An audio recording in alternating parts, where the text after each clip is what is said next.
And I wonder if I ever blow your mind. It's 1:15. I don't know the words, but I need you now.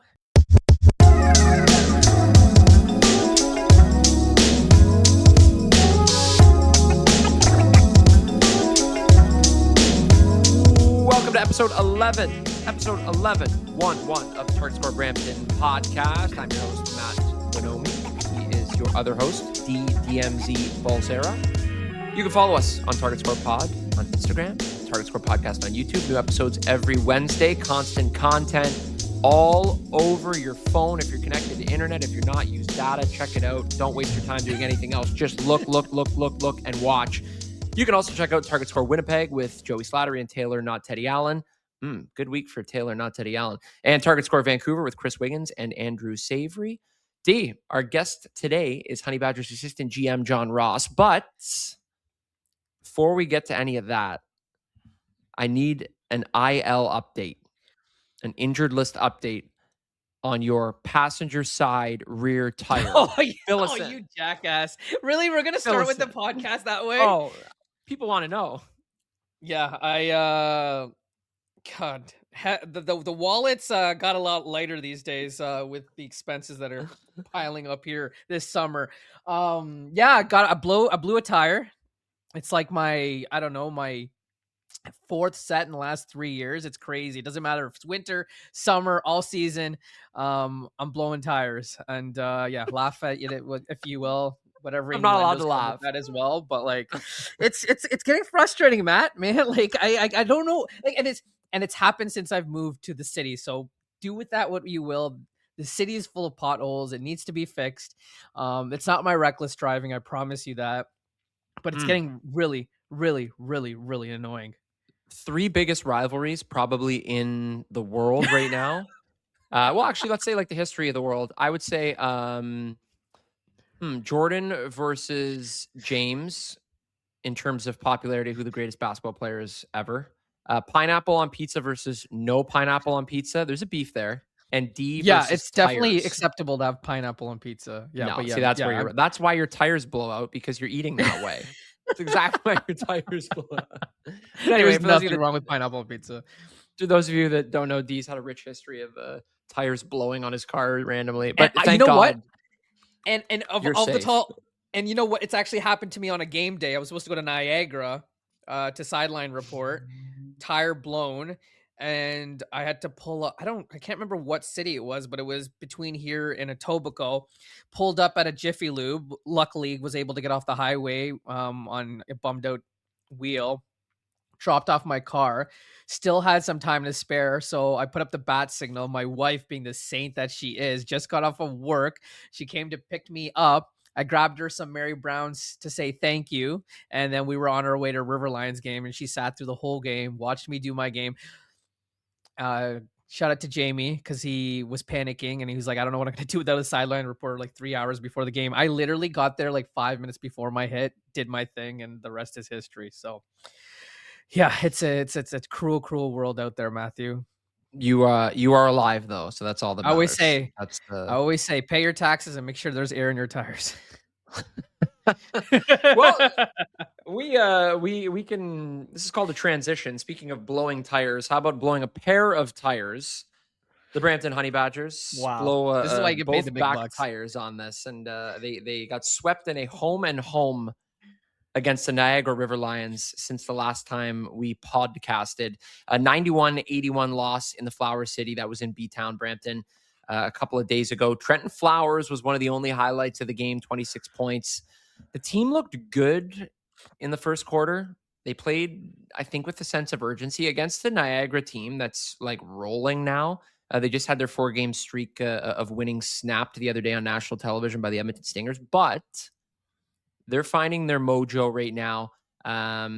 They like I said, Brampton came out firing in that first quarter, and then they lost the next 3 quarters. And it was just one of those games where you're like, how is this team only scoring 81 points? And how are they giving up 91 points? The defense and offense is better than they played. And it was just kind of one of those ones where you're just left kind of shaking your head like, what is going on here? Yeah, I mean, we talked about it the last podcast. There's no margin for error right now. Like, you have to take advantage of every single opportunity. I think when we made our predictions at the end of the podcast, we said, hey, at least if you can split one of Will these you turn games, that damn air fryer off? Why am I was wondering if you can hear that. My chicken's ready. Let's put this podcast on pause so I can finish my late lunch here. You want to talk about things that are cooked? Well played. I'm talking about D, by the way. Don't worry. Jesus. But yeah, we talked about how, there was, couldn't make any mistakes during the final stretch of the 5-6 games that they have left here. Really important to win one of these games. I think last time we looked at the standings, the Honey Badgers had about a game and a half, 2-game lead, 2.5 game lead on Niagara. And now it's down to one. No, it's gotten down to half a game, which is crazy, between Brampton and Montreal right now through those 4 spots.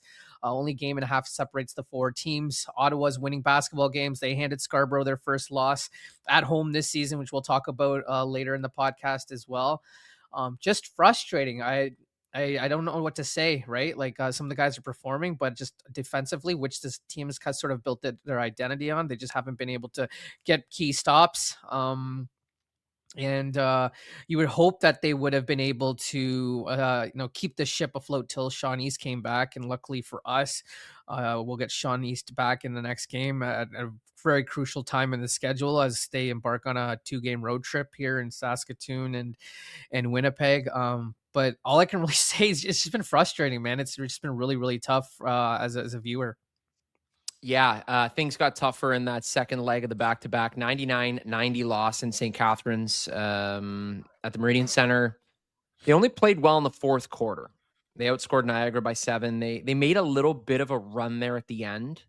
Trenton Flowers kind of came to life in the second half. He had 28 points. They had 76 points from their starters. Tyson with 19. He actually started that game, came off the bench on the first of the back-to-back, but he made some history there. 77 threes, which was a single-season CEBL record for regular season and postseason, and he hasn't even played in the postseason yet.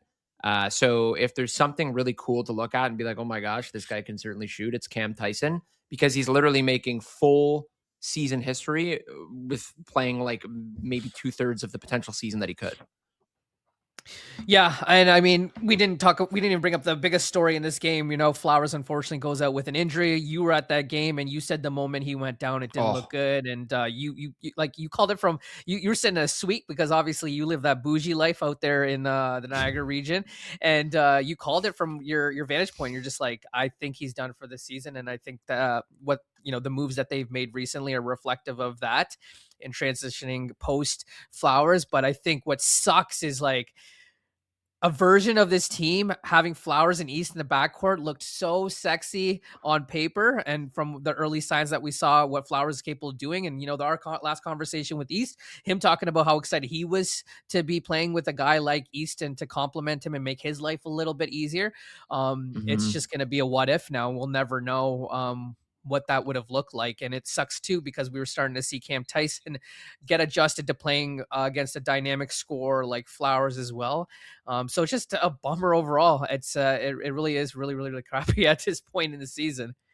Yeah, a couple things. One, if you were to take $1.5 million to Toronto, that would get you like kind of a dodgy house in High Park area. If you took $1.5 million to Niagara, that would buy you all of Niagara. Two, the Flowers. Thanks for the economy lesson. You got it, my friend. Two, you are a teacher. Flowers, sorry. No comment.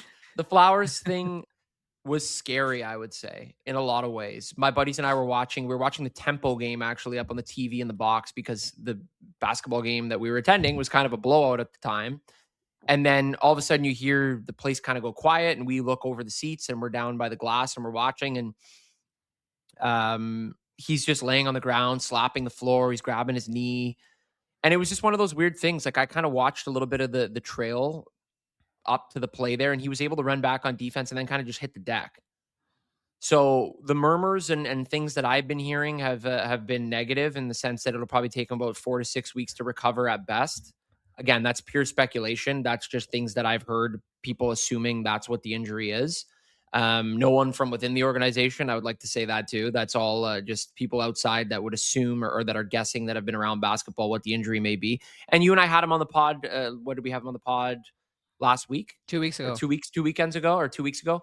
He did say like he had that lower body injury before, right? And he was back to feeling himself, whatever. And he had some monster dunks in that Niagara game too. Like it was like, okay, we're watching Niagara win, but we're also watching a dunk contest too. And I think the thing that really sucks is for those folks that haven't watched this guy play, like we saw him play what? 6 games. He started 5 of the 6, no less than 20 points in any of those games. And the guy is just a freak athlete. So normally I feel like at 21 years old, when you have an injury like that, people are like, oh, well, their career is derailed and they're never going to get a chance. Well, now it's like, dude, there is so much belief in my mind that this guy will come back. And maybe not with Brampton at this point this season. I mean, again, personally, I would be hard pressed to think that he would somehow come back within a month and a half, which would be the end of the season anyway. Like the season's quickly over in less than a month now. So, I mean, that would be really wishful thinking. But like you said, I think you peered at the saddest part about this is the fact that we won't get to see him play with Sean. And I know there were a lot of people that were really excited about that. And you see the potential. And just like Trenton too, such a nice guy, like a class act. Goodness. Like go back and watch the pod from a couple of weeks ago if you haven't. It was just like salt of the earth, good dude. You could tell he wanted it. He said like, when we win the whole thing, when we make the playoffs, when we win, like it just sucks. And bad things always happen to good people. That's kind of the crappy way that goes sometimes with sports, and you can't avoid it. But yeah, I guess they kind of took 3 losses in that little stretch of 2 games then, you could say. Yeah, I mean, a very, very hard guy not to root for. It sucks because, the thing that really stood out about that interview and caught us, I won't say by surprise, but was just really nice to hear is like, I haven't even been, you haven't even seen the best version of me in terms of my athleticism. Like I'm just starting to get my legs under me. Right. So, I'm just going to be able to do more as I get more run and reps under me. And you can see that progression in his game as well. And he's really starting to figure out how the league works, the dynamics of the league, the rules of the league, target time, all that sort of stuff. And it just sucks because he's worked so hard to get back to this point, and now he's faced another roadblock. The good thing is in talking to him, he's a very, very resilient guy, and he's very, very young. So there's certainly opportunities, but as a precautionary measure, like these guys won't take any risks and making sure that he gets back to full strength. And yeah, it's such a bummer, man. Like it literally puts a pit in my stomach because there's no person that we've talked to in a short amount of time and gotten to know that like you really were rooting for. So on a human level, it sucks, and we obviously wish him all the best. And I again, he's a guy that like, when we're talking about the team next year, like I hope he gets another shot at this and he does it with us as well. And I know the team itself and John and Jermaine and Serta all made a really good impression on him. And I'm sure he's a proven guy and maybe he'll want to run it back, but we don't know where he'll be in his basketball career at that point. So yeah, just a bummer overall. I will say my buddies watch a ton of CEBL. Any games that you and I are on, whatever, they'll watch, they'll tune in. And they were at that game with me, and they were mesmerized by how good of a player Flowers was. And they said, we've been watching this league for a long time, and they have not seen anybody who can jump like him, who can play like him, who has that kind of drive in him to go slam and then hustle back on defense. So he's a one-of-a-kind guy. The sad thing is he's not probably available for a while now, if at all. The good news is, though, this team and the front office do a great job at always pivoting. They made 2 moves today. This is your breaking news here on the Target Score Brampton pod. So let's tee it off by saying we're recording on a Tuesday at 3 p.m. But yeah, I'll let you take it away from there. Holding headline right here. Brampton Honey Badgers signed 2 guards. Roddy Peters Jr. out of Maryland, recently played in Mexico, kind of a veteran presence there. I believe he's 31 years old. So that was kind of a reactionary move right away, I think, to get the ball rolling there on replacing or adding guard depth. And then this one, Tavian Jones out of Chandler, Arizona. He's a name that's been around the CEBL. This is his 3rd season. Vancouver and Saskatoon this year are the 2 teams he's played for. 20 points per game in 12 games combined between those two teams. And then he has that little Serta connection. G League South Bay, Alex Serta, assistant coach there. Jones was just on the roster there in the G League this past season. So two pieces that you look at and you say, well, you know what? I mean, I'll be honest with you. I'm more familiar with Jones, obviously, than I am Peters Jr., but Jones enough for me is like a needle mover where I'm like, okay, this guy can ball. He's a character. He loves to put the ball through the net. And I think that might obviously help this offense. Yeah, obviously Peters is speculation at this point. He still has to go through physicals and whatnot, so he's not confirmed, but he has been signed. So he has to do his due diligence and then go through the proper protocols in order to suit up for this team and get his required 5 games in order to play for the playoffs. But yeah, Jones, a vet in this league at this point. You mentioned his stops this year. He's had 5 stops in total. He had a cup of tea in Vancouver, so he only played 2 games there. But with Saskatoon, he's already had a 36-point game on his resume, averaging 19 points per game. Guy likes to shoot threes, which, is always good in a Shawnee system. So, he can drive and dish. He's got Cam Tyson on one side. So hopefully he has another, a threat on the other with Tavian. And this is the perfect guy. It's perfect because this guy has played in the league, so he knows the rules. He knows how to be successful in this league and what you have to do in order to win basketball games. And then, he's also a guy trying to prove himself as well. And so I think, we've seen Shawnees. Shawnees can work with anybody, right? Like that guy just you give him good players and he's surrounded with good players and he's gonna cook. And we've been talking about all season. This is his highest assist average season. So that will certainly help fill that void, because we've said it at nauseum that like Sean just needs a little help to take off the scoring load. But yeah, I love this move for the team, and the familiarity with Serta is the thing that makes me most optimistic about this, because there's a guy that right, you've played with, and this is an opportunity to also further prove to Serta once Serta's not here and he's back in the G League. And, if he makes a good impression, there's a possible chance of a reunion there as well. Yeah, absolutely. I mean, and the thing too that everybody would tell you about the Canadian Elite Basketball League is that relationships are everything.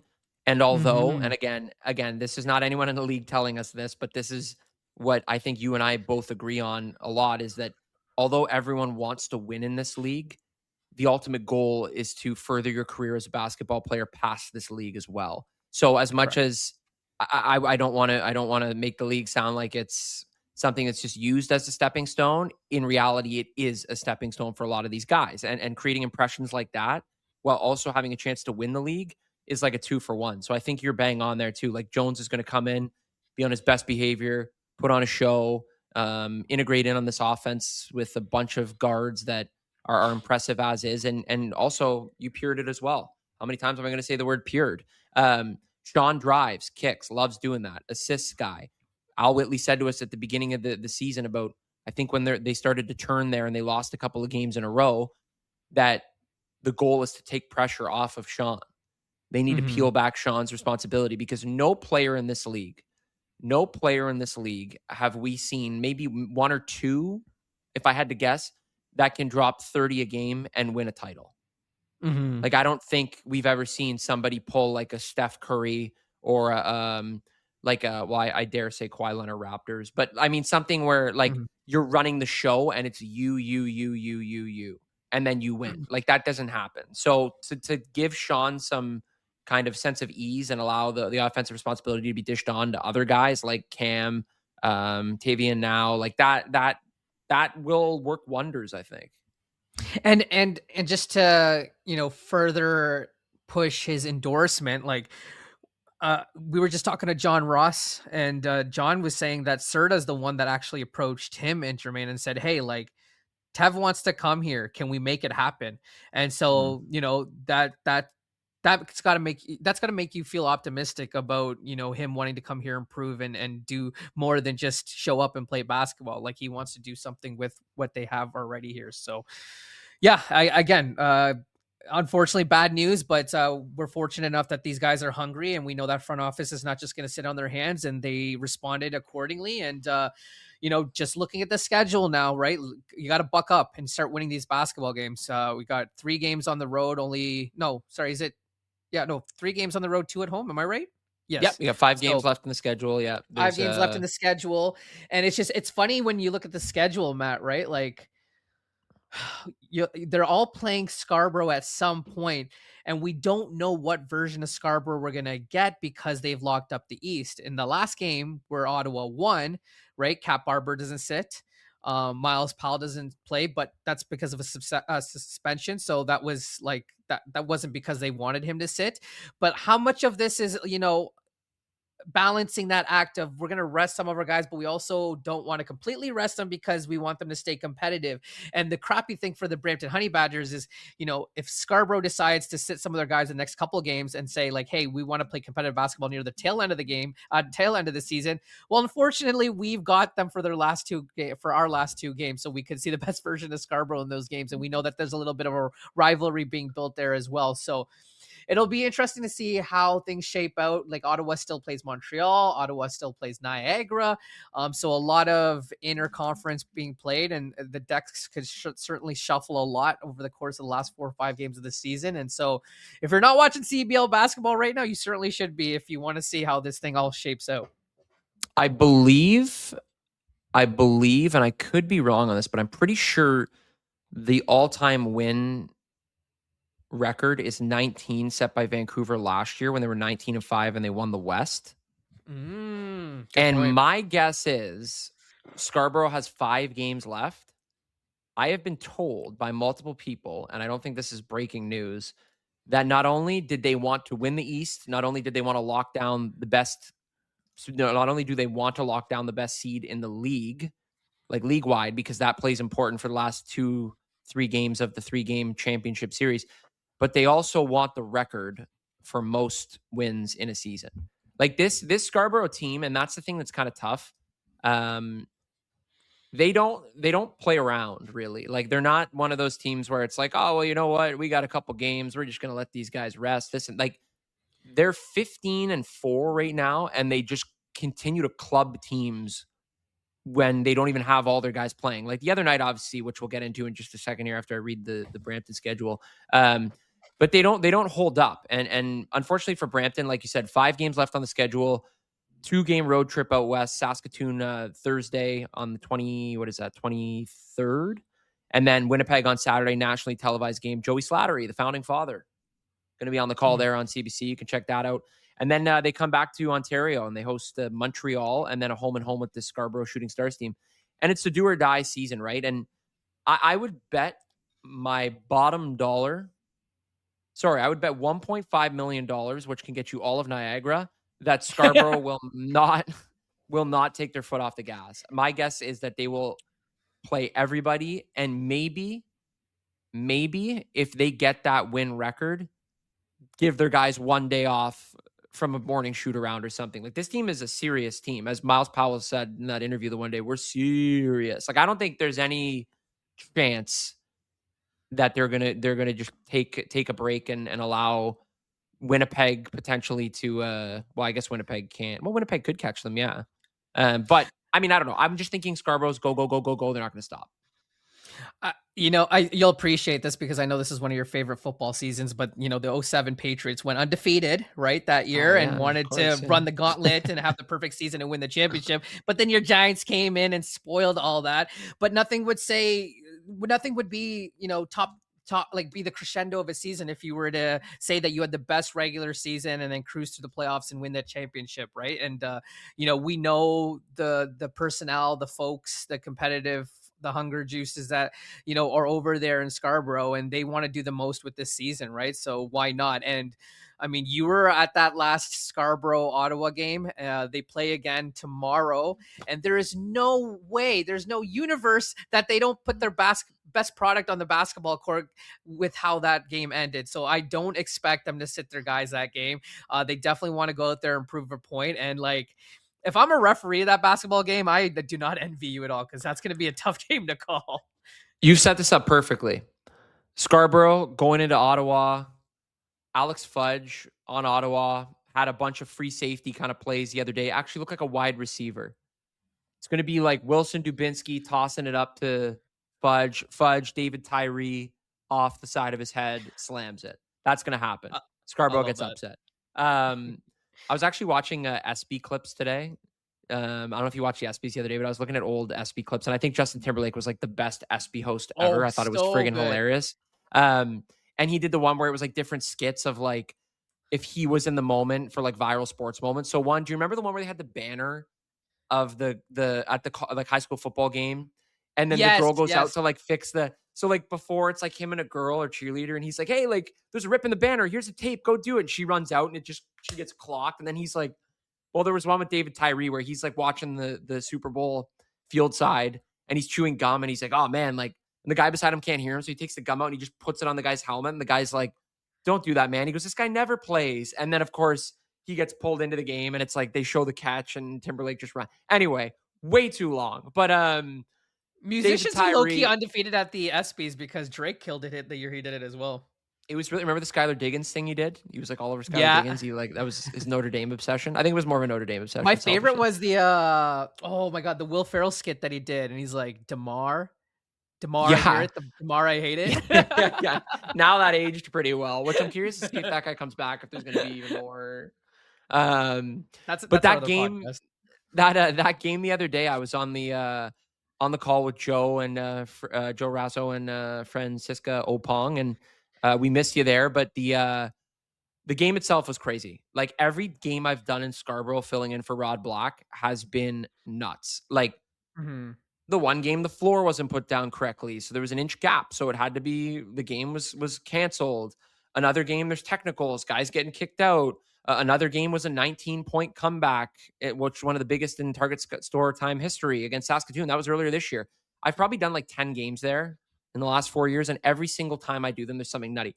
This game, that's so funny you bring that up, because I've done a couple, and like the ones that stand out is like, I was at the game where Thomas Kennedy had that like posterizing game winner on the 1A, and Rod Black had one of the most epic calls in CBL history for that one. Oh my goodness. I thought he was going to lose his voice. And then the other one was like the last game I did against Brampton, Miles Powell got kicked out of the game for, brushing up against the ref. So you're right. Oh, that's the funny thing, man. Like all I think of is Rod saying, he did it, he did not. Or whatever. That was a great call. But anyway, the other day, it just gave this vibe of like Ottawa's slowly getting their pieces together. Missoula's jacked up on the sidelines. Here's a 27-year-old head coach who's trying to lead a team to a playoff push here. They're in a playoff spot right now, fighting for their lives. And I think one of the things too is that they're going to get Matthew Cleveland back. Javonte Smart's balling. Isaiah Moore's balling. Javonte Smart snapped that game. I think he had like 29 points or something. And then all this stuff happens. There's a little scrum after the game. And Dang Adele's back, longtime CBLer, who's gonna have some veteran presence in that game. Like the crazy thing now is like, hey, we talked about phases in the season. We are now at like the close to the final phase of the year, where all these guys that were the summer league are gonna slowly start to come back. We're finally seeing versions of this roster that will compete in the playoffs.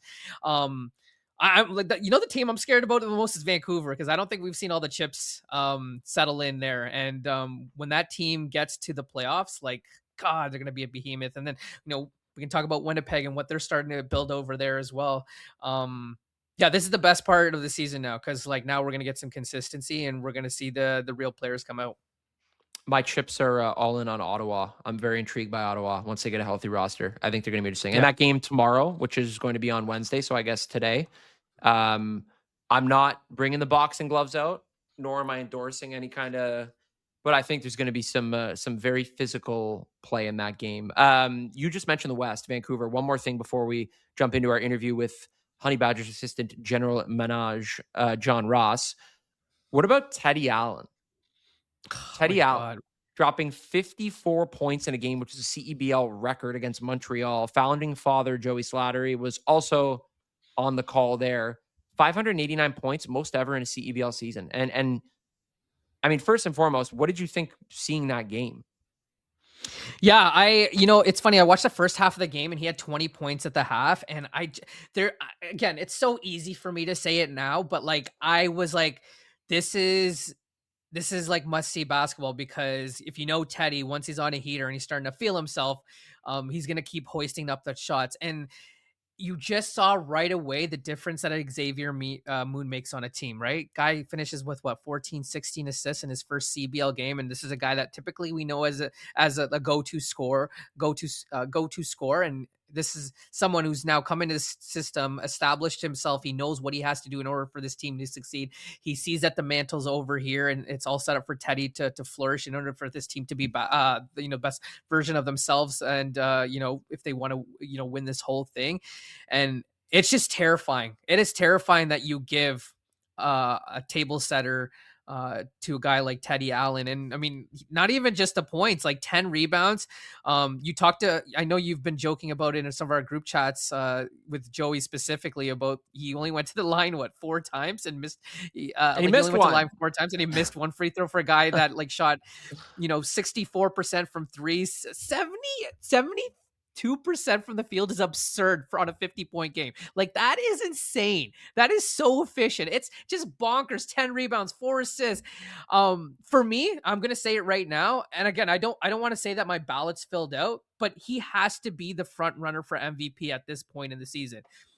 And it's not just the offense, it's the defense as well. And Joey's brought this up several times. Again, I get a little bit of a homer there, right? Of course, he's going to go for bat for his guy, but he's playing really good defense. Like, I think he's averaging more than 2 steals a game. But that's the biggest improvement I've seen. Like, we know that he's a bucket getter, we know that he can score, but the fact that he's playing defense too, it's going to be very, very hard for me to sway my decision. Obviously, him and Miles Powell are 1 and 2 right now. And so Miles really has to go off. And hey, Miles Powell's a guy that's probably seeing the dialogue and the conversation on the other side. He's like, hey, I've got the best record in the league right now. And I will continue to showcase and show you guys why I'm worthy of this. So he's on watch as well over these next 4 or 5 final games for Scarborough as well. And that's part of the reason why I don't think that Scarborough's going to lay over and just trot out rosters just to get through the season, because they've already locked things up. I think there's a lot of guys that still have things to prove and awards to chase. This is the scary thing. I'll leave you with some numbers here. In 2023, he won MVP or Player of the Year. He averaged 36 minutes a game, 28 points per game, and he shot 43%. Give him 8 rebounds a game. This year, in 1 less game so far, he's got 35 minutes a game, 30 points a game, 8 rebounds a game, 3.7 assists a game. Rebounds and assists are the exact same that they were. He's averaging 1 more steal per game this year. And he won MVP in 2023. So his numbers are arguably better. The one thing that's going to help him too is he has 3 more games to play now. Technically, I guess 4 at that point because the playoffs at that. But so he's working with 4 more regular season games to win MVP, which is absolutely nuts. And the best part about all this too is it shuts people up. Like, the amount of people that go at this guy and say, like, I see all the comments on social media and like they post one Teddy thing. Like, even the other day when they posted the compilation of him scoring and they're all commenting saying like, this guy loses you game. Dude, if someone's dropping 54 points in a game, they're not losing you the game. Well, he's lost us as many games as he's won. Well, great. He's also won a lot too. So like, what would you got to take the good with the bad, and he's not going to lose you many games as much as people say, well, he holds the ball too much and he shoots too much. Like, they're having success out there. There's a reason they're first in the East right now, and he's played in every game. Or West, sorry. Yeah. Yeah, like, I obviously don't want to go too far in the weeds because there's a Winnipeg podcast that can go into this, and I'm sure. I'm on this right now. Joey's it right now. Bring in Joey. I got him in the room right here. That's why our podcast will be dropped after Winnipeg's, because they want first crack at this. I know Joey's like salivating at the idea of talking about. I mean, his perspective will be the best because he got to be on the call that day. But it's great for Teddy because obviously he's had a history with the CBL, good and bad. And unfortunately, unfortunately that happened and we didn't know if we would ever see him in a CBL uniform again. And luckily for us, he persevered and he continued to fight whatever demons he was dealing with to come back and put up the kind of numbers he has. And shout out to, the front office in Winnipeg for welcoming him into open arms and letting Teddy be Teddy and allowing him to flourish the way that we know that he's capable of. But just to me, it's the efficiency, man. Like 48% from the field, 37% from 3-point land, and he's not missing his free throws. I think he's showing close to 90% from the stripe. So I don't know how you make an argument against that. But again, a lot of time, a lot of games for Miles to make his final case, but it's going to be really, really tough, man. All I'll say is, Teddy, we got Rick's Good Eats, we got Shelby's, we got D blowing tires on the 401. We got room in Brampton for you if you're interested. I can fork out $1.5 million for you. You just let me know. League, don't listen to this. There's no such thing as tampering. But anyway, in good news, Sean East is back. Brampton's going on a mini road trip, and they'll be back in Ontario for the last 3 games of the season. And the better news, in the quickest wrap-up ever, D, is we get a chance now to talk to John Ross. Are you ready? I am so ready. Let's do it. Now time to welcome our special guest to podcast number 11. It is the assistant GM, the man that runs the show, Mr. John Ross. John, thanks for joining us. Matt, D, awesome to be here. Fired up to share some time here. Off the court. We always see each other on the courts and pregame, so nice to be here with you guys. D and I are shocked that you're in a gym right now, too. That's the last place we'd ever expect to find you. It's only I was going to try to get back to the condo for this, but we just wrapped up practice. So yeah, well, business never stops on your end. Speaking of business, you have a really cool basketball career. The elephant in the room, the big one that everybody probably stares at and goes, wow, 14 years with the Portland Trail Blazers. Why don't you take us through how your basketball journey began and how you kind of got your start in the NBA? Yeah, no, absolutely. Appreciate that. I'm originally from Indiana, so if anyone's ever seen the movie Hoosiers, like, we literally played against them in high school. So, like, I grew up in the cornfields, town of 2000. Like, everybody plays basketball. And so growing up, I always wanted to work in the NBA. Well, you want to play in the NBA until you realize, like, probably not going to play there. I would love to work in the NBA. Scouting, management was always kind of the dream. And so, played ball through high school, went to college. After college was just kind of like, how do I get to the NBA? I Googled NBA jobs, and I learned how to break down game film, reached out to every single person I knew with any kind of NBA connection, and I ended up getting an interview as a video coordinator with the Boston Celtics. So I went up there and was just like, oh my goodness. It was just like 20 TVs. They said, oh, you just watch all these games and break down film. And I was like, you can do this for a job, I didn't get that job, but they knew Caleb Canales, who was a head coach in the CEBL last season. They knew him, the video coordinators in Boston. So they referenced me to the Portland Trail Blazers. I started talking to Caleb Canales, and then I got offered unpaid video internship in Portland, Oregon. I lived in Virginia at the time. I accepted the internship the next morning. I started a 4-day drive across the country to Portland, Oregon. And so I worked there. I interned for 2 seasons and then got hired as a video coordinator. And then after 5 seasons, moved over more to the front office side, scouting, doing personnel video scouting over there. So that was kind of the culmination of my career. Wrapped that up. I guess the highlights were, we went to the Western Conference Finals. We had a couple of Dame Dalla buzzer-beating championship, moving on to playoff wins, which is pretty. We got the Russian NBA court twice in my career, which is just crazy to get the Russian NBA court. But just some great experiences there in Portland. That ended maybe 4 years ago, and then was out of basketball. I was kind of a little burned out, retired from hoops, and I got into marketing, and then back to Caleb Canales. He took the head job in Calgary. He called me. He's like, hey, I want you to come to Canada with me. He said, take some time, think about it, pray about it. I said, I'm on my way. Let's do this. Let's go to Canada.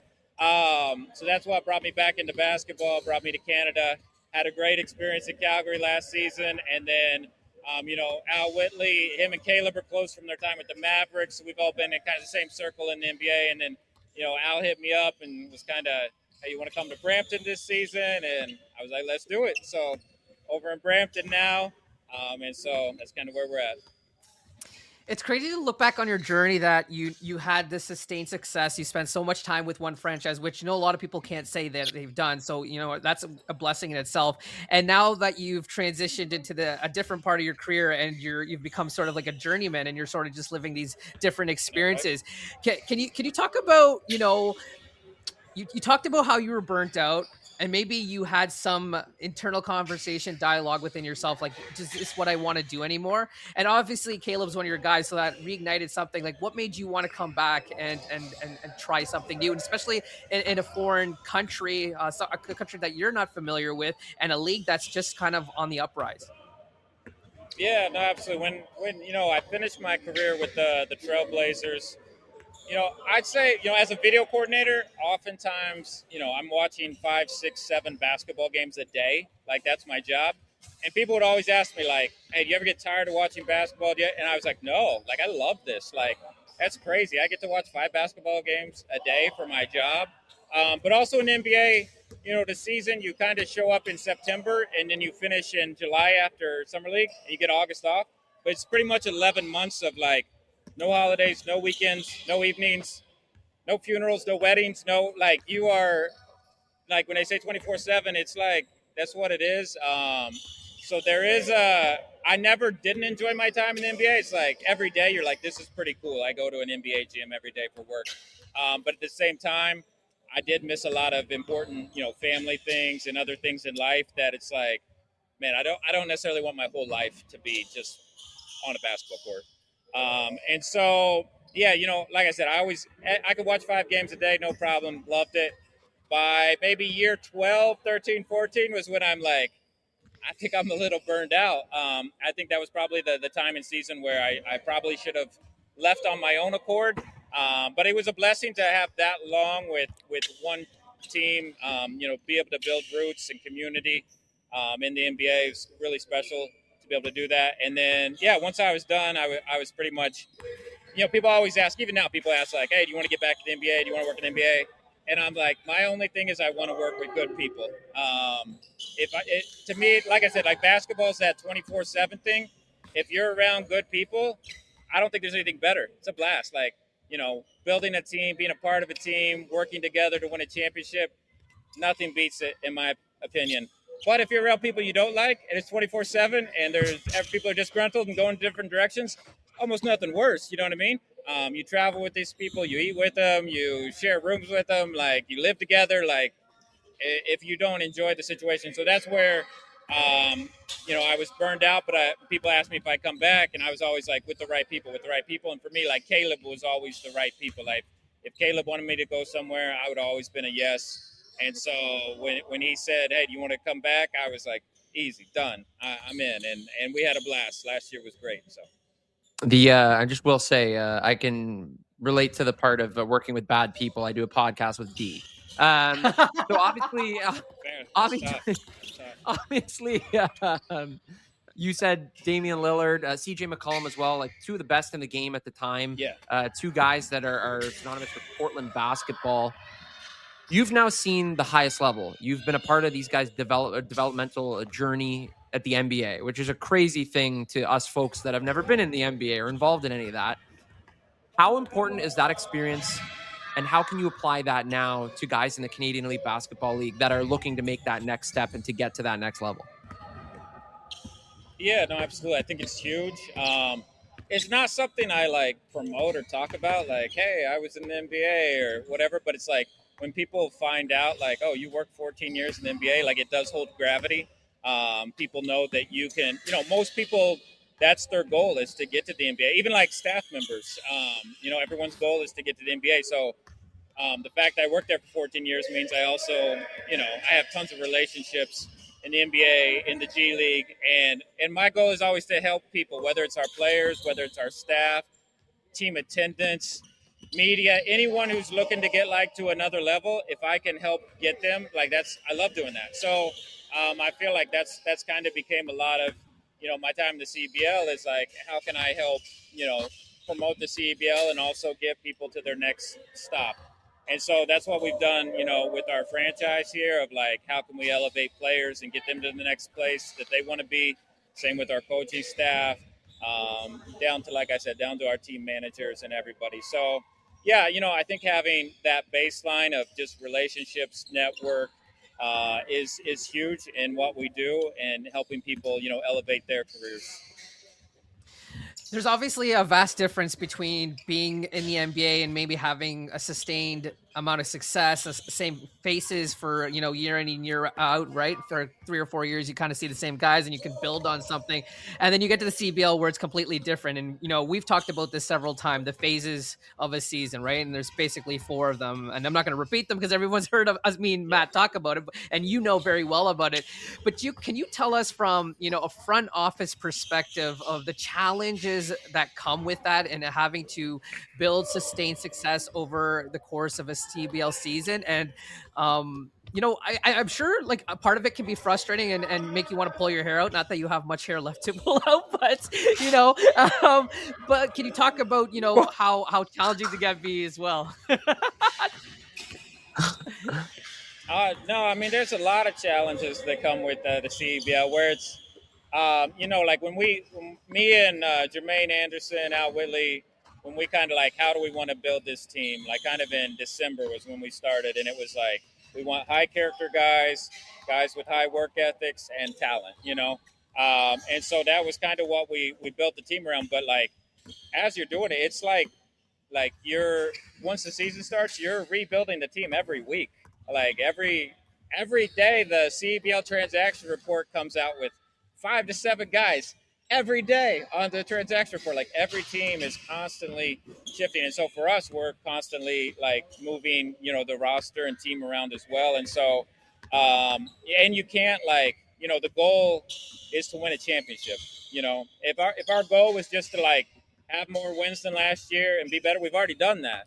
And it's like, okay, well, there's no need to make any more changes or anything because we've accomplished our goal. But the goal is to win a championship, and you have 1 year. Like, there's no guarantee any of our players back. There's no guarantee I'm going to be back. There's so much transition where it's like we have to figure out what we need to do to win a championship this year. So that's the goal, and to do it with high character, high work ethic guys.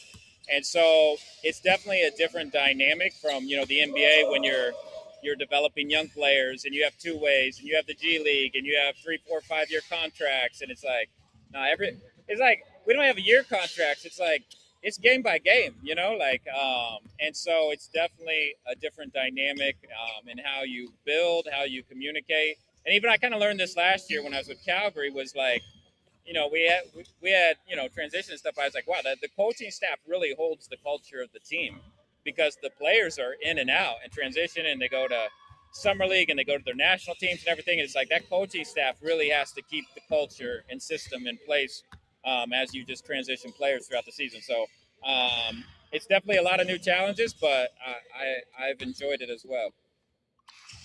And you said that you got into marketing for a little bit post NBA. You were kind of trying to figure out what you wanted to get into next. And then obviously basketball sucked you back in. You created your own program called Get in the Game 101, which provides educational resources for those who are wondering how they can make that next step to the NBA in a variety of roles. Tell us a little bit about the program and why you thought that was the right time to start that. Oh, no, appreciate the shout out for Get the Game 101. Yeah, I've always enjoyed writing, and obviously I joined basketball. So it's probably, I was still with the Trailblazers at the time, but one of the things I did was I helped hire interns with the team. And so I probably interviewed over 1,000 students and are, looking to get in the NBA. And then I started at Summer League. I would start hosting meetups where I would, it's nice. The Blazers covered it, but I just like tell everyone like, hey, meet me in the lobby, 7 a.m.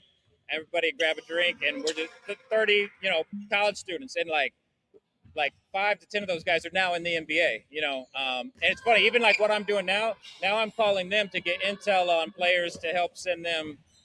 So it's funny how I never intended it to be so reciprocal, but it has been. But yeah, so, I started doing the meetups, and I started writing, I wrote an article like 5 ways to get an NBA internship. And that kind of, went viral on LinkedIn, and I didn't even use LinkedIn at the time. And so then from there, once I did get let go by the Blazers, I was like, oh, let me like host an online class. And so I hosted an online class. We launched it in a week, and we had like 35 students. And like 5 of those students are now in the NBA. We've had probably over 100 students now that have gone on to careers in basketball, 10 NBA teams. That's just in what, 5 years? And so, yeah, just kind of organically, it started with just writing a blog. So I write on Substack, and then started hosting classes. So we do like 4 classes a year with just students interested in work. And a lot, kind of even like what I said, like my first thing was like I Googled NBA jobs. A lot of it is like the process so that someone else doesn't have to do that. They can go take my class and I'll connect you with 20 NBA people right there, and you can go ahead and skip the steps of like, I have no idea what to do. And like the 3 things I always say is like, the first thing is like you have to have a skill. So like everyone's like, oh, it's my dream. I want to work in the NBA. Like you should hire me. It's like a dream. It's everyone's dream. So that's not going to work. People will be like, oh, it's my favorite team. You should hire me. It's like, come on. But like have a specific skill. So whether that's like analytics, video, player development, scouting, coding, there's just so many avenues to get your foot in the door, but you have to have a skill. You can't just say it's a dream. And then the second thing is to have experience. So the second thing is going to be like, oh, well, where did you use that skill? So that's where like the CBL is so valuable as well, because people who work in the CBL can gain, real experience, or whether that's the G League or even college basketball. You build your skill set, you have experience, and then the third thing is likability. Then eventually someone just has to like you. And that's why I always tell people it's not like where you went to college or what your GPA was. It's like you just have to have experience and a skill, and then eventually someone has to like you enough to hire you. So it's like obviously Caleb Canales came up a couple times. If Caleb didn't like me, who knows if I would have ever got a chance to NBA or CBL. But I got myself a skill set, I got experience in it, and then someone liked me and they gave me a job, and you kind of build a career on that. I think that anybody that has the pleasure of meeting you in person would say, you've just got this, golden retriever energy about you that I love, and I think I love it because I can relate to it as well. And I'll never forget the first time me and Matt pulled up at Sheridan for your training camp practice. You were one of the first people to introduce yourself to us, and there's something about your aura and energy that's super super contagious. And as a coach and as an assistant, you're always giving. So I'm wondering, you've made it clear, through your socials and just, conversations that we've had with you, that social causes are really important to you. Talk about giving back, as a person outside of the game.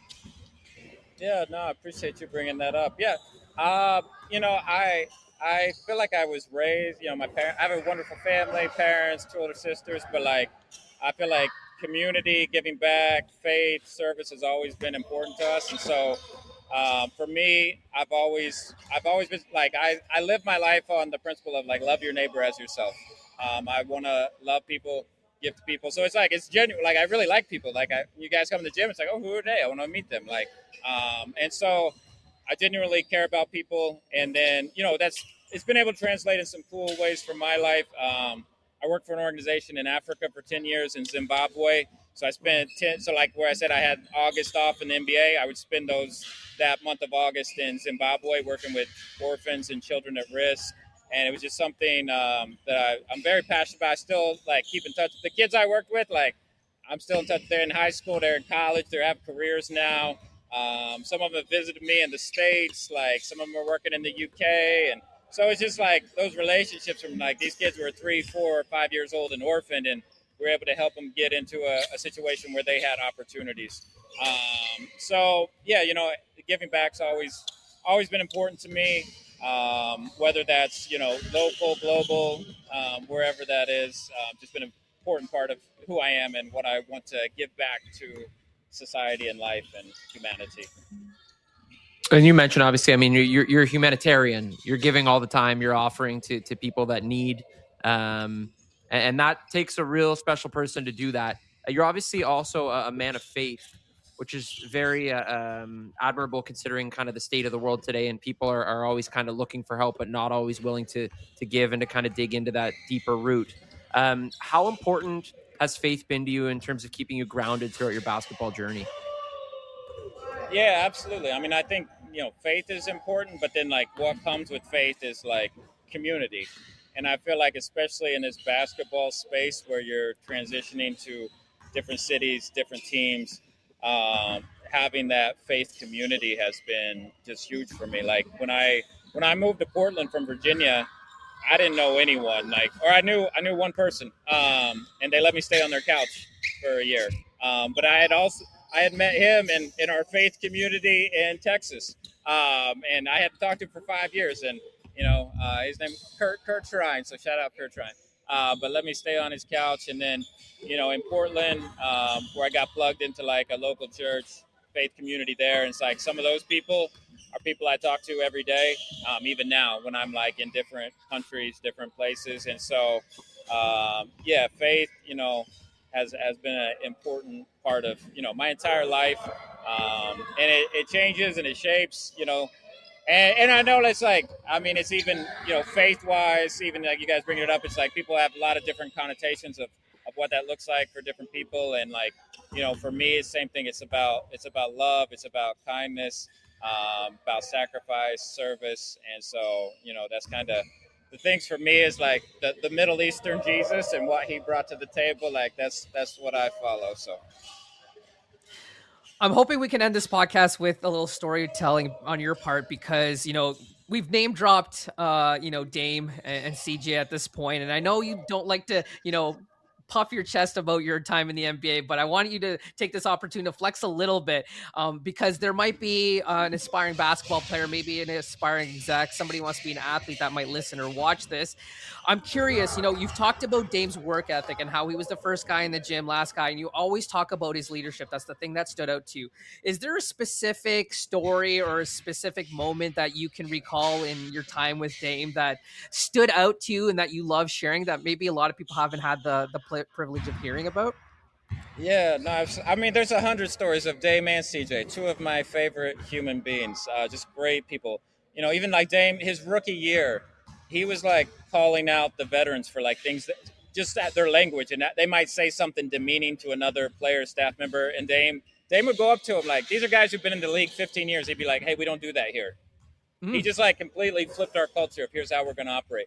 One of my favorite stories, though, of Dame in particular was sometimes he would rent out a local theater for like our staff and stuff. But he would always come over to me and he'd be like, hey, John, make sure all the team attendants, the ball boys, the ticket people, make sure they're invited. Make sure everyone knows they're welcome.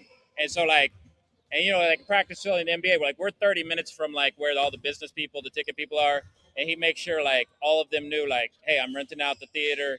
Everyone in the organization is invited, and so it's like it created such a buy-in from the whole organization because of Dame and CJ's leadership, and like everybody was included, everyone was a part of it, and so I think that's they set that standard, so that's why even like me having a 14-year career. It's because I wanted to stay in that environment. It's like, usually to climb the ladder, you usually have to go to different teams. But like we had such a special, unique group there with Dame, CJ, Terry Stotts, that it's like, oh, I want to be a part of this and I want to grow in this situation. And so, yeah, Dame and CJ, they say, like I said, like they were the epitome of caring about everyone. They knew who took their pictures. They knew who sold the tickets. And that stuff's unusual, you don't come around people like that. And even like for me as a front office person, it's kind of helped me like, when you build a franchise, like your star player is everything. I think that's where a lot of NBA franchises go wrong. Either the owner thinks he's the most important person and he isn't as much as he wants to be. It's like if the owner makes himself the most important person, you're not going to have any players and you're going to lose. It's like whoever your star player is, that's the most important person in your franchise, and you just better pick that person right. So even like on a scale here with CBL, Sean East, amazing human being, amazing person, amazing teammate, and it's like that changes everything because he's our first guy in the gym, and him and Cam Tyson, him and Cam are racing for that first. Before games, after games, like you just have those culture setters that are so important to not just the franchise, but having a good time. It's like you want to enjoy it. You're working all the time. If you have, a star player who you build a franchise around, and you don't like him, like that's not any fun. And so when you can find a guy who's talented and also great to be around, which, like I said, Dame and CJ, off the charts people, which is why we had so much success. And I know even like we went to the Western Conference Finals one year. we got swept by the Warriors. So people will be like, oh, it was Blazers shouldn't have made it. And it's like, no, we should have, because that group was so connected, which is why we made it and why we knocked out the Thunder, why we beat Jokic and the Nuggets, was because our group was more connected. We might not have been as talented or had as high-end players, but our guys were like so connected, and that's why we had the success there that we did. All right, John, you've traveled across the world. You've been involved in basketball at the highest level, but you know what you've never done? You've never played Target Time, and now we're going to do that. Are you ready? I'm fired up. Let's go. D, you ready to go? I'm locked and loaded. Let's do it. All right, let's do it. All right, time now for our Target Time segment here on the Target Score Brampton podcast. It is the slowest and most relaxed form of rapid fire that you will ever see. John, I'm going to lead us off today. 2-part question to begin, my friend. Best piece of advice you have ever received, and one piece of advice that you always like to give. Dang, that's good. Right off the top, we got him. All right, I'll just say it influential. Like I said, we talked about faith a little bit. Book of Deuteronomy. I remember I was like 19 years old and I read it. Said, these are not just idle words for you, they are your life. And that verse just always stuck with me of like, oh, I'm not just reading just random words. It's like, these are actually the words that are going to create life for me. And then, I think the advice I give, I mean, it's what I said I live by as well, to love your neighbor as yourself.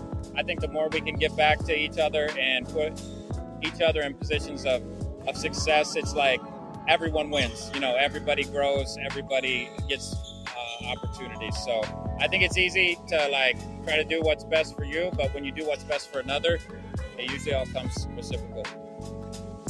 One thing I admire about you, John, is like whenever you go to a new city, you don't seem to waste any time and you explore and take everything in. Now you've become a big ambassador for Calgary and Brampton. I want to know what your favorite thing about Canada is. Yeah, I mean, honestly, like, well, it's hard to go different from Banff. Like, my time in Calgary out there, I do love exploring Canada and seeing new places, and Calgary and the greater city out there, the Banff and Canmore and on to Jasper, just incredibly beautiful nature. And so, yeah, like you said, I like to do that every city, is try to find a place, whether it's a cafe or a park or a forest or something, like what this city represents and where I can go visit. So I'm gonna have to go with Banff for that one. It's so ironic that you said Banff. Sorry to interrupt, Matt, because I literally had somebody message me yesterday, said, if I go to Banff, what do I got to do? And I'm like, literally just rent a car. Once you make that drive, it's like you're going to know what to do. Like there's nothing that you just you'll drive. miss. Just to drive alone is just something out of a movie. Like I want to do the other way, coming from, I think it's Jasper now, because Jasper's beautiful. I definitely want to do from the other side at some point. I went 5 times last summer. And then obviously we were in Calgary for 2 days this year, and we rented a car as soon as we landed, and a group of us went out to Banff. But yeah, when I actually left Calgary last year, I drove from Calgary to Banff to Jasper to Kelowna, and then down back to Portland. So it was a dream. So I was waiting for you to say, and I lost some money on this, I was waiting for you to say your favorite part is Cactus Club or Earls. That's the hot things to do in Canada. Yo, shout out to both Cactus Club and Cactus Club, Peach Bellini. I always tell people, I drink 95% of the alcohol I drink during the year is probably at Cactus Club, Peach Bellini's, during my summers in Canada. See, I just said this. Who did we have on here the other week? Was it Trenton Flowers? When I said try the frosé. The other thing that pairs the Peach Bellini is the frosé. It's one of their summer frozen drinks. It's crazy to me how many times that's been name dropped on this podcast and they haven't become a sponsor for us or the team. We got to make it happen. I know. I go to Earl's like 3 times a week too, because we've got it just walkable. So like, especially during the NBA playoffs, like in the evenings, I walk over to Earl's, I bring a stack of books, I get a decaf coffee, happy hour menu, watch a game, beautiful life over there. Man, you gotta hook that up. You obviously, we've talked about Pacific Northwest a little bit here, but you spending a ton of time there, and obviously you're an outdoor guy. if John Ross was going outside for a day, what are you doing? Are you hiking? Are you finding a lake to swim in? What's your kind of go-to outdoor activity?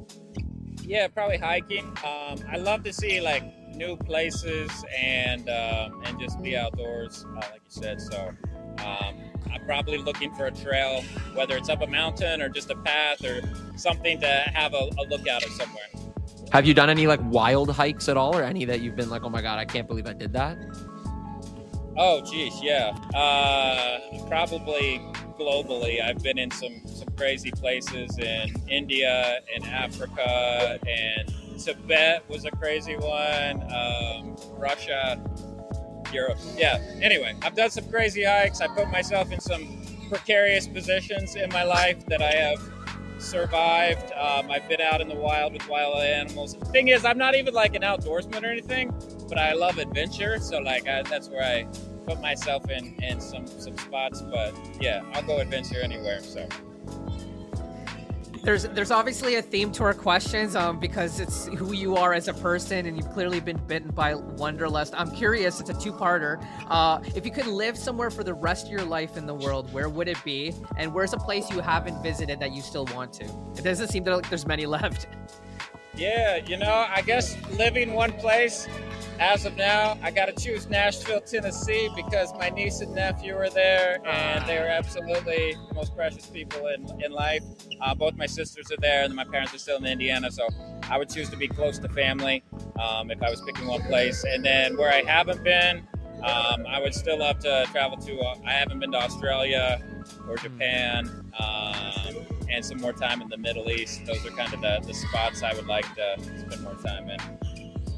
Yeah, Trenton told us there were a lot of poisonous animals and bugs in Australia. So I did. He and I will not be joining you on that trip. So we're all about transparency on this podcast, John. We're going to dig into one of your more embarrassing moments. What is your most embarrassing basketball moment as a player? Oh, no.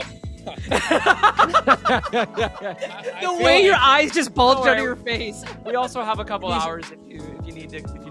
When you say first embarrassed, I'm thinking of my time with the Blazers and all the times I screwed up as a video coordinator. Then when you said player, it reminded me. I was like, do they know? Like, I have one of the worst moments of all time. Let's go. We're in like the county championship game in when I'm in high school, and I'm trying. There was a timeout, and then we came back on the court, and I got the ball inbounded to me, and I scored at the wrong hoop. I got switched. This is in like a championship game in high school. I scored on the wrong hoop, and like I was like, you're just like. My mind is gone. I played incredible the rest of the game because I played so hard. We won that game by 1 point, the championship. Oh wow! Oh my gosh!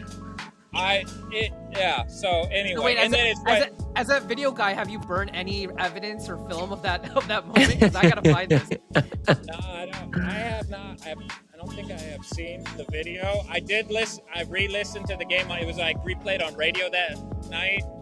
Announcer's like, John Ross gets the ball, and he goes silent for like 7 seconds. It's like he just scored at the other hoop. Anyway, we did watch. I remember Coach. Luckily, we won, but we did watch that in film the next day with the team. But luckily, we got the W, or that would have been a lot worse story. But it was still very embarrassing. Was high school basketball kind of crazy for you? Like I figure whenever we've gone to the States to play tournaments, when we were in high school at least, or AAU stuff, like a Friday night in like Meadville, Pennsylvania, and there are like 2,000 people in this gym, and they're all there to watch high school basketball. Was that like a surreal experience? Is that all that we Canadians could imagine, kind of thing? No, it's the best. High school basketball in Indiana, like 2,000 people in my town I grew up. We have 2,000 people at a game, like everybody goes. There was games, even the girls' games. Some games get moved to arenas for 10,000 people or so when like high level play. And like I said, we're Class A. We're like the smallest, but we would just play in huge crowds sometimes. It was a blast. Yeah. So a lot of like the high school games in Indiana are played in actual arenas. So, yeah, it was a wonderful environment to grow up in. Who likes basketball and to score on your own netting. Well, I was just gonna say, I'm so glad you won that basketball game, because that could have changed the trajectory of your life and your career too. You may have been like, I don't want anything to do with basketball. So, thank God that you came away with the victory. Thank God. Yeah. Okay, this is not as embarrassing. Your career has been built off dialogues and conversation. Who's someone that you'd want to have dinner with, living or dead? Living or dead? I mean, one of each. Yeah, I mean, I think dead. I would have to go with my grandfathers. I was younger when both of them passed, so just to spend time with them and find out more about their lives and their stories and their history. One of my grandfathers, he grew up a Quaker and a teacher and a coach, and my family, the home, we still own that home in Indiana, but it was part of like the Underground Railroad up north through through southern part of the states to up through Canada. So like our home was part of the stop where they would hide slaves along the way. So that's like a powerful part of our family history. And then my other grandfather on the other side, he was World War II. And fought over there during that. So yeah, I would love to spend time with both of my grandfathers. So I'll leave it at that. I'll just go with both of them. So. Oh, that was the right answer. I'm going to put you on the spot here a little bit, John. If you could combine the skill sets of two current CEBL players to form the ultimate player, and it can be your own guys if you want, who are you mashing together? Well, I think we're going to have to mash Sean East and Matthew Moncrief together. So if we got that powerful, athletic body mixed with Sean's shooting and handle and ability to get to the rim, that would just be an insane player. So yeah, that would not be. He's two great human beings as well. I was going to say, this is how you know he's a basketball exec. He played the politically correct answer there. Sticking with your hometown guys. Absolutely. All right. I've built a reputation on this podcast for asking people about their Mount Rushmore, so I didn't want to short you change that experience. So I want to know who your Mount Rushmore of basketball coaches or basketball executives is. Oh, shoot. Basketball executives and coaches. I see. I was already thinking about players here. No. Yeah, let's go executives. I mean, I think it's got to be Red Auerbach, Pat Riley.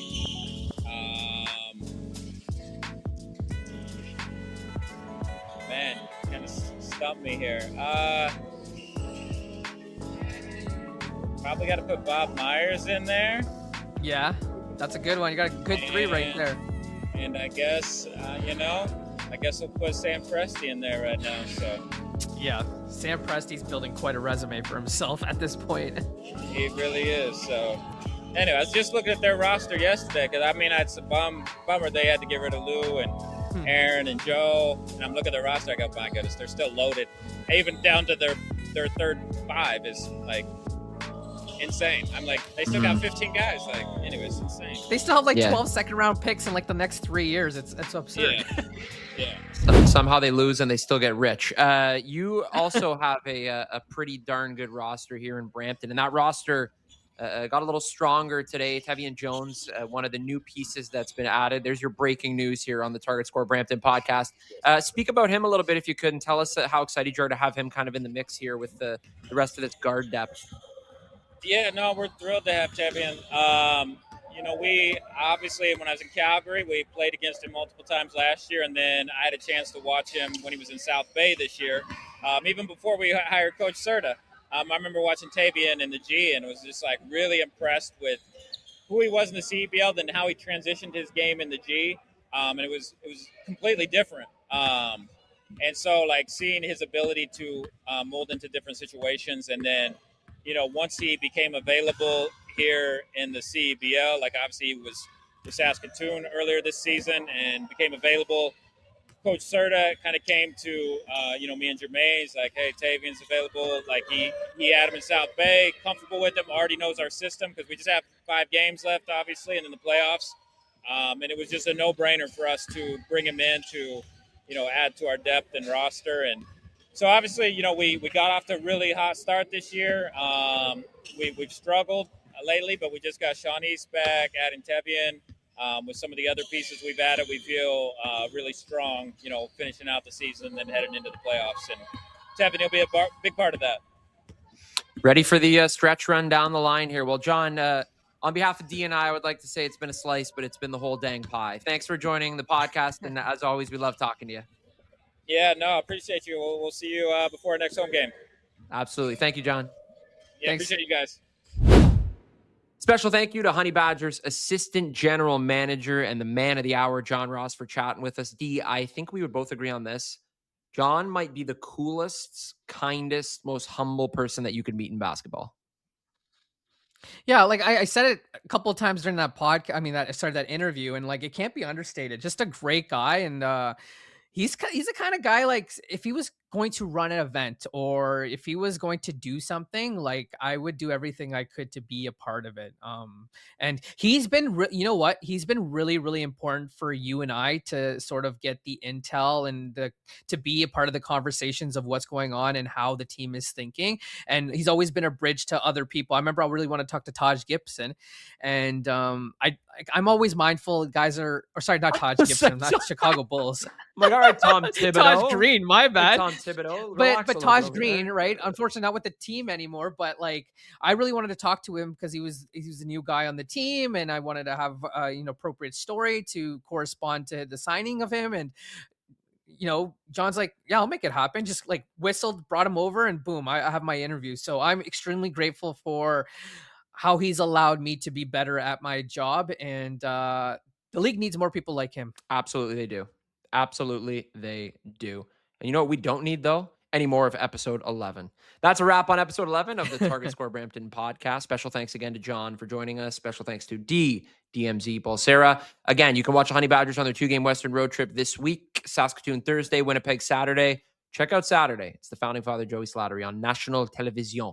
That's on CBC. Oh, yeah. Yeah, absolutely. Joey's going to crush it. He's going for his second national broadcast of the season, I believe, right?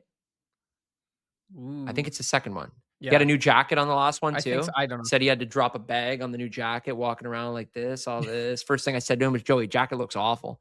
Next episode, you can catch next Wednesday. Content all the time. Check out Target Score Pod on Instagram, Target Score Podcast on YouTube. We will have another guest for you next week. As always, thank you for watching. Thank you for liking. And thank you for subscribing was the answer. Taj Gibson. All right, I'm getting out of here. That was it for episode 11. Thank you. See you next time.